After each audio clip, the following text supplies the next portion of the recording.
దేవదూతలాహారము నరులు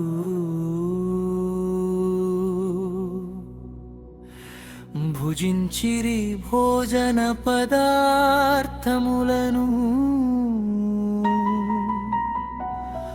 ఆయన వారికి సమృద్ధిగా పంపెను.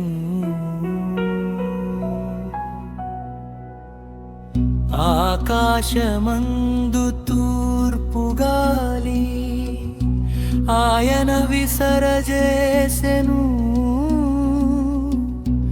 తన బలము చేత దక్షిణపు గాలి రప్పించెను.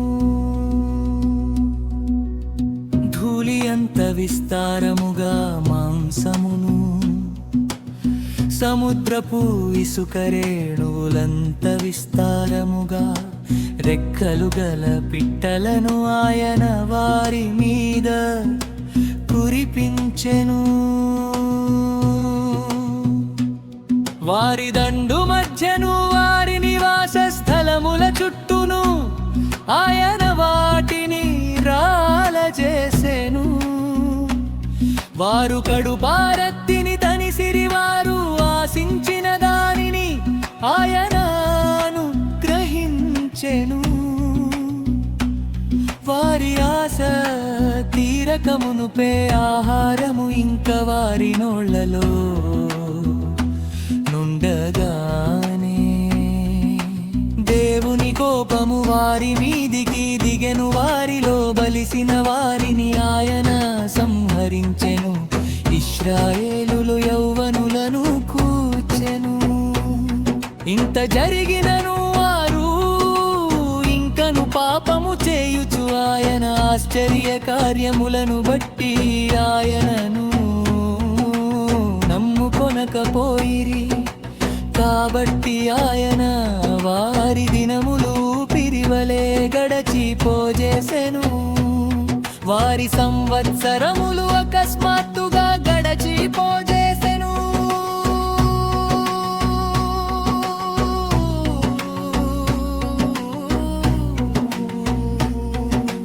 వారిని ఆయన సంహరించినప్పుడు వారు ఆయనను వెదకిరి. వారు తిరిగి హృదయపూర్వకముగా దేవుని బతిమాలుకొనిరి.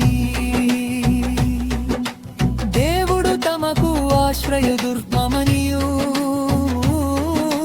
మోన్నతుడైన దేవుడు తమకు విమోచకుడనియు వారు జ్ఞాపకము చేసుకొనిరి. అయినను వారి హృదయము ఆయన ఏడల స్థిరముగా నుండలేదు. ఆయన నిబంధనను వారు నమ్మకముగా గైకొనలేదు. నోటి మాటతో వారు ఆయనను ముఖస్తుతి చేసిరి, తమ నాలుకలతో ఆయన యుద్ధ బొంకిరి.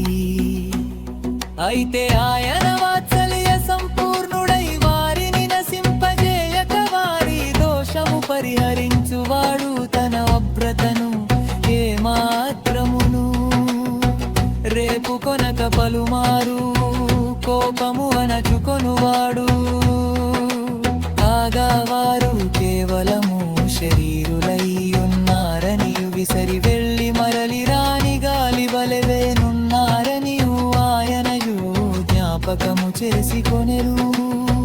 అరణ్యమున వారు ఆయన మీద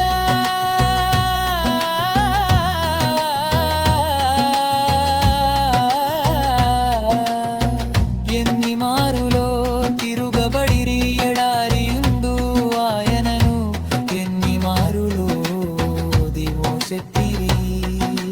మాటి మాటికి వారు దేవుని శోధించి మాటి మాటికి ఇశ్రాయేలు పరిశుద్ధ దేవునికి సంతాపము కలిగించిరి. ఆయన బాహుబలమునైనను విరోధుల చేతిలో నుండి ఆయన తమ్మును విమోచించిన దినమునైనను వారు స్మరణకు తెచ్చుకొనలేదు. ఐగుప్తులో తన సూచక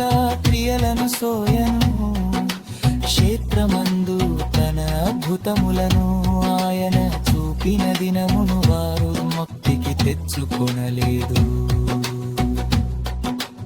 ఐగుప్తీయులు ప్రాగలేకుండా నైలు నది ఆలుమలను వారి ప్రవాహ జలములను ఆయన రక్తముగా మార్చెను. ఆయన వారి మీదికి జోరీగలను గుంపుగా విడిచెను, అవి వారిని తినివేసెను. కప్పలను విడిచెను, అవి వారిని నాశనము చేసెను. ఆయన వారి పంటను చీడ పురుగు అగ్గించెను, వారి కష్ట ఫలములను మిడతల కప్పగించెను.